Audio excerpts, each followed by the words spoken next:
Adit? Kira.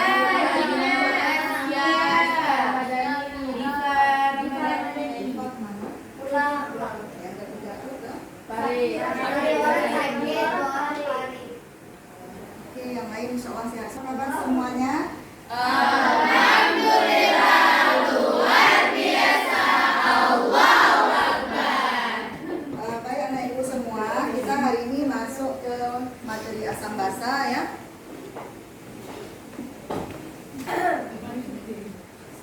Nah, di materi asam basa ini ada kompetensi dasar yang harus kalian kuasai setelah kita mempelajari di KD ini. Itu yang pertama, jelaskan konsep asam basa dan kekuatannya, terus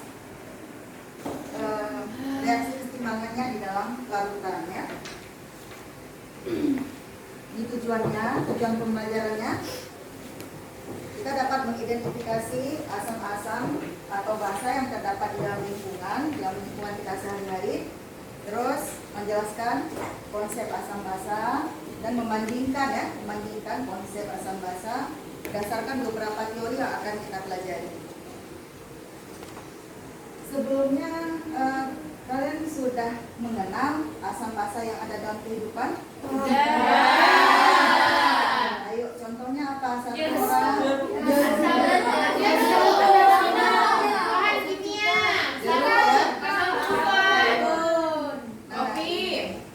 Ada beberapa contohnya. Contoh semua yang kita sebutkan. Misalnya kayak sabun. Ini ada beberapa contoh yang ada di depan. Ada sabun, ada kopi, jus lemon. Di antara itu yang mana yang termasuk basah? Basah sabun cowok. Kalau kopi?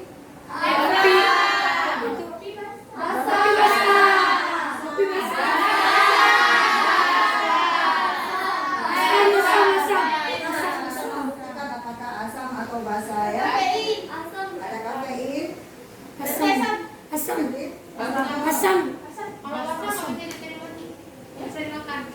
Basa yang bisa. Nanti kita bersihkan sama-sama ya. Asam atau basa kopi. Kalau ini udah jelas ya, sabun, basa, terus lemon, sabun,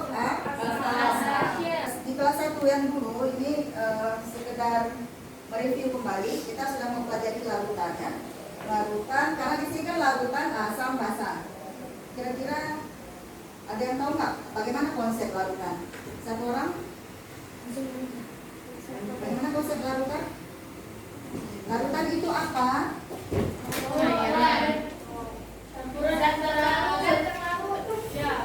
Aqueous, berarti di situ ada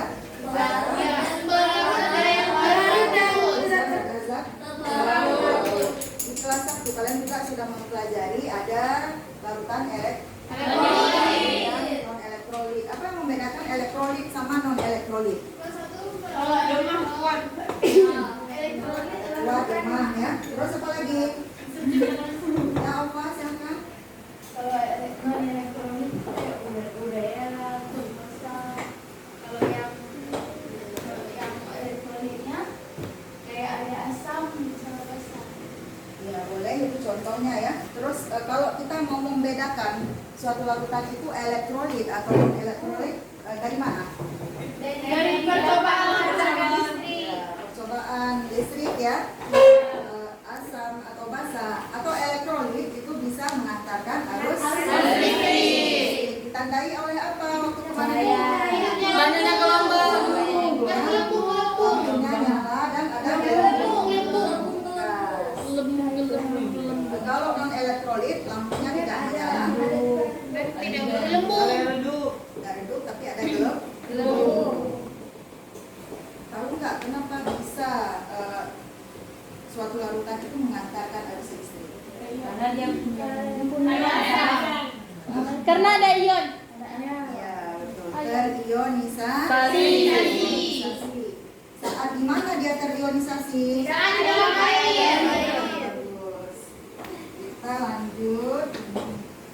Ini ke konsep. Jadi kita masuk sekarang konsep asam dan basa. Kita mempelajari ada 3 konsep asam basa. Yang pertama itu ada Asam.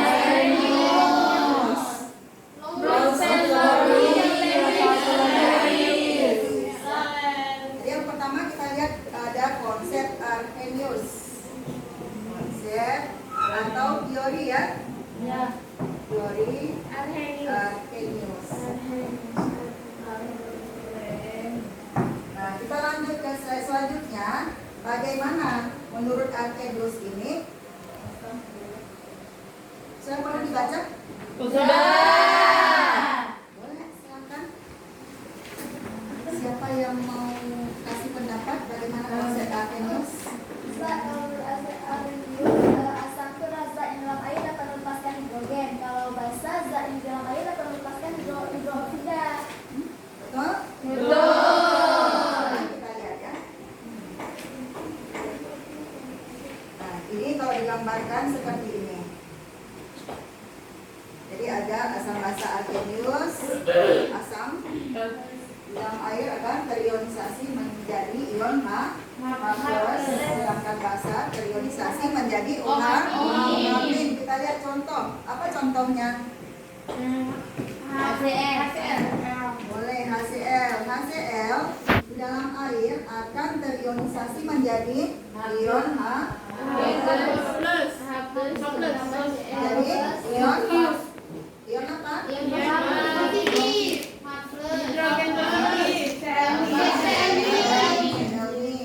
A.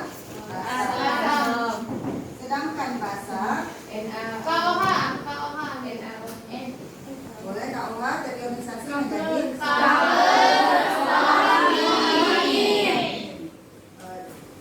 dari mana kita identifikasi? Ini adanya ion H+ dan adanya ion OH-. Untuk H+ itu menandakan dia bersifat basa.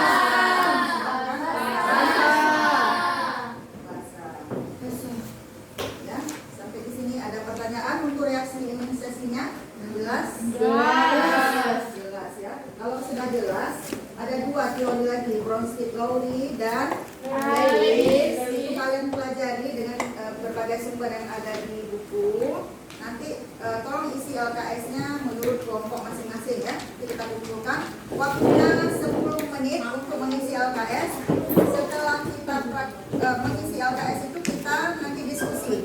Jadi semua anggota kelompok itu wajib menguasai konsepnya dan nanti kita undi siapa yang akan presentasi. Ya, oke, silakan diisi dulu tugasnya.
namanya itu akseptor elektron. Dan ada juga bahasa Lewis. Bahasa Lewis ini spesies yang memberikan pasangan elektron atau namanya donor elektron. Contohnya itu ada H+ tambah NH3 sama dengan NH4+. Dan juga penemu teori asam basa Lewis ini bernama G.M. Lewis pada tahun 1938. Oke, sangat bagus untuk kelompok 2. Kasih aplaus. Jadi kelompok 2 itu boleh silakan duduk kembali. Sudah menyempurnakan tadi jawaban dari kelompok 5 ya. Ada beberapa teori lagi, kita lanjut ke kelompok 1. Silakan kelompok 1. Assalamualaikum warahmatullahi wabarakatuh. Waalaikumsalam warahmatullahi wabarakatuh. Jadi kami dari kelompok 1 akan menjelaskan tentang teori Arrhenius.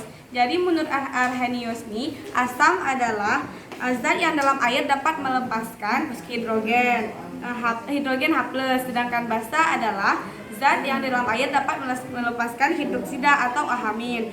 Teori Arrhenius ini ditemukan oleh Svante Arrhenius. Contohnya tuh adalah HCl. Jadi H+ tambah Cl-. Oke, bagus. Sama saja semuanya dari kelompok 1. Silakan kelompok 3. Menjelaskan teori Arrhenius juga. Udah silakan. Oke, kami dari kelompok 3 ingin menjelaskan tentang teori Bronsted-Lowry. Jadi, teori Bronsted-Lowry ini dikembangkan oleh Johannes Nicholas Bronsted pada tahun 1923. Jadi, teori ini berisi menjelaskan asam adalah yang memberi atau yang mendonorkan proton, sedangkan basa adalah yang menerima atau akseptor sebuah proton. Contohnya pada reaksi NH3 tambah HCl menjadi NH4+ tambah Cl-. Jadi di dalam teori ini juga dikenal dengan ada istilah asam basa konjugasi. Sekian, assalamualaikum warahmatullahi wabarakatuh. Waalaikumsalam warahmatullahi wabarakatuh. Saya mungkin sesi diskusinya. Kita lanjutkan sesi yang terakhir itu sesi permainan. Jadi semua siap-siap ya. Kita nanti akan mendapatkan soal dari kawan-kawan sendiri. Siapa yang dapat soal itu wajib menjawab. Kalau misalnya dia menjawabnya betul, itu kita kasih hadiahnya apa? Terus. Tapi kalau misalnya jawabannya salah, dihukum ya nanti hukum. Kita mulai karena mereka tadi dapat giliran terakhir. Kelompok kasih silakan menyediakan soal, kasih ke Kak siapa? Jadi karena kami senang berbagi, 6 bagi 2 kan 3. Kami mau kasih kelompok 3. Yang mana kelompoknya? Oh. Ini. Boleh Pak? Silakan. Baca soalnya apa? Opa bangun Opa. Teng.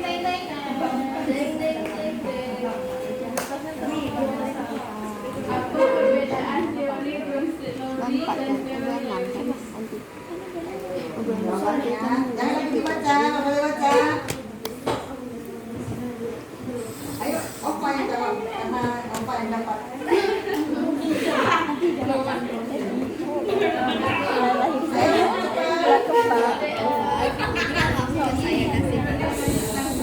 Teori Bronsted-Lowry adalah kebalikan dari teori Jangan kita baca, cepat pasal singkatkan. Ya udah, silakan jawab lagi. Ulang jawabannya. Jadi teori Bronsted-Lowry adalah kebalikan dari teori Lewis sendiri. Ya, apa kebalikannya? Gimana? Yang lain dengarkan jawabannya betul atau salah ya. Ya, Oh, waktunya jadi kebalikannya, kebalikannya itu di akseptornya. Semuanya bisa diganti. Lowry kan asamnya adalah pendonor, sedangkan di Lewis sendiri asam adalah akseptor proton.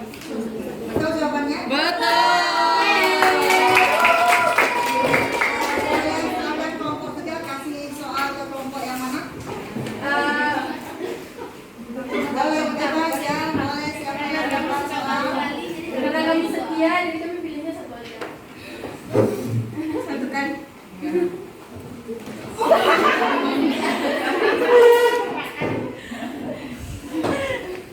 Cinta, silakan baca soalnya. Apakah kopi termasuk asam atau basa? Apa yang terkandung dalam kopi? Menurut Anda tuh kopi itu termasuk ke dalam asam karena dia mengandung kafein. Kafein itu asam? Kayaknya. Karena kita Karena kan belum melakukan percobaan eksperimen tentang Misalkan kelompok satu kasih soal satu lagi ya, satu lagi ke kelompok yang mana yang kena.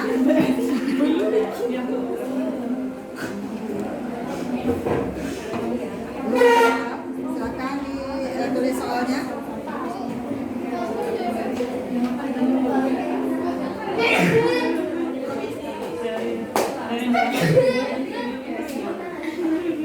Jadi Bu, karena ulang tahun Nena tanggal 7, jadi kami lempar ke kelompok 6. 7 sama dengan 6.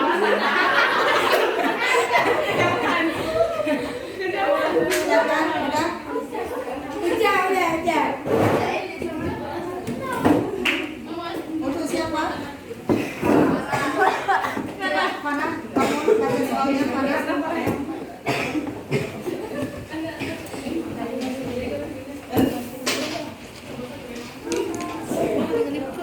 H3SO4. Jelaskan reaksinya. Maksudnya reaksinya dalam air ya? Ya. Ya, silakan boleh ke depan. Para kasih semangat untuk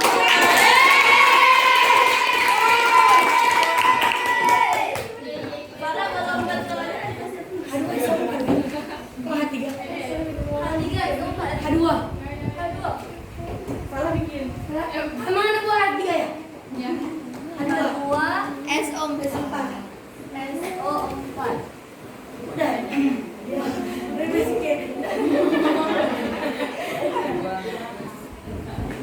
Jelaskan ya.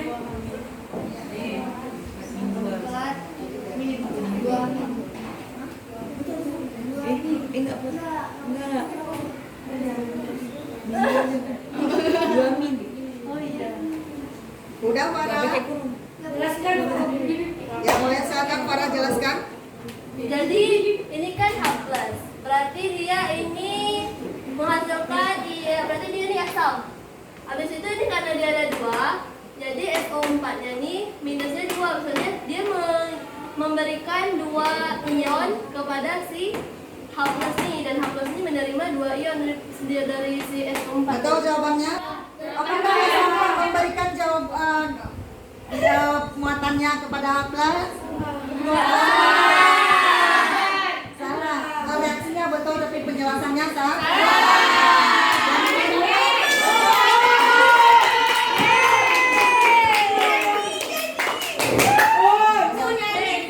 Nyanyi yang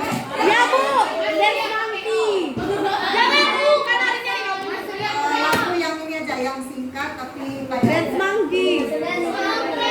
Satu-satu kok kamu. Lagu puisi kemarin boleh juga Pak. Lagu puisi kemarin. Bolon ko odo lomo. Satu pakai O apa balon pakai O? Salah satu pakai U. Satu pakai U. Oke, lanjut. Pakai U satu. Pakai U.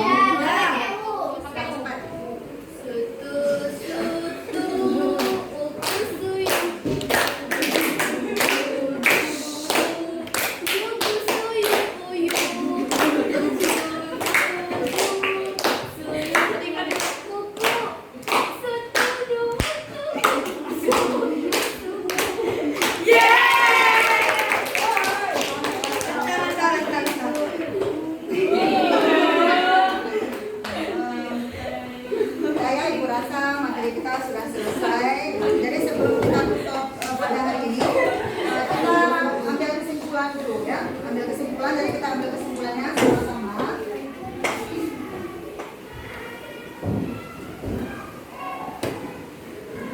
Ada kesimpulan pada hari ini. Berapa teori? 3.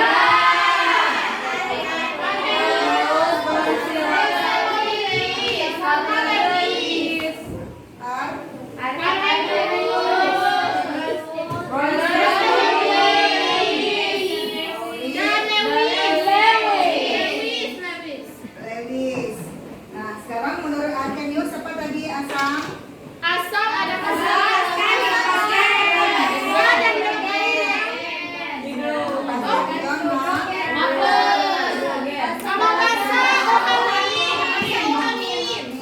Di Lauri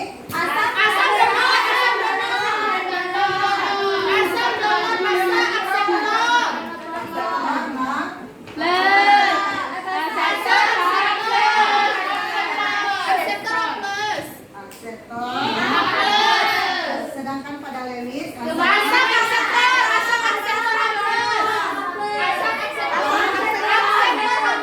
apa donor? Akseptor apa?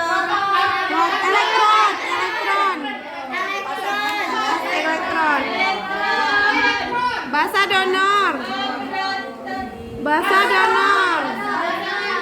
Donor elektron. Donor pasangan elektron. Oke, bagus ya. Alhamdulillah hari ini materi kelas yang semoga apa yang kita pelajari itu diberkahi Allah. Bisa sebagai modal kita untuk materi-materi selanjutnya. Ya. Jadi di pertemuan berikutnya kita akan melakukan praktikum itu indikator asam-asam. Jadi kita ke lab itu mengidentifikasi suatu larutan asam atau larutan basa dengan menggunakan indikator alami dan indikator sintetis ya, ada lakmus dan lain sebagainya. Sekian aja untuk hari ini. Jadi tolong persiapkan nanti materi, kalian pelajari dulu materinya. Satu hari sebelum praktikum nanti akan dikasih LKPD-nya untuk kita praktikum. Assalamualaikum warahmatullahi wabarakatuh.